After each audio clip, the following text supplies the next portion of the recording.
Medical board రద్దు ఆలోచన లేదని చెప్పారు సీఎం రేవంత్. బోర్డు రద్దు అవుతుందన్న విష ప్రచారం చేస్తారంటూ తప్పుడు ప్రచారం చేసే వారిపై కఠిన చర్యలుంటాయంటూ హెచ్చరించారు.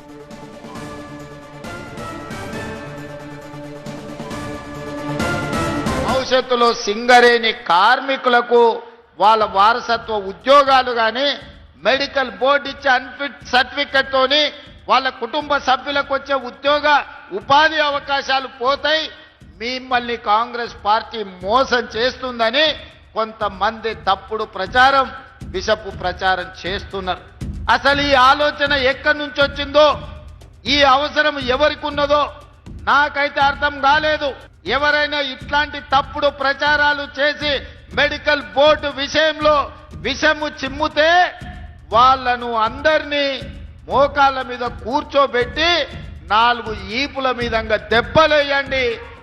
ఎందుకు అనంటే ఆ ఆలోచననే ప్రభుత్వ పరిశీలనలో లేదు.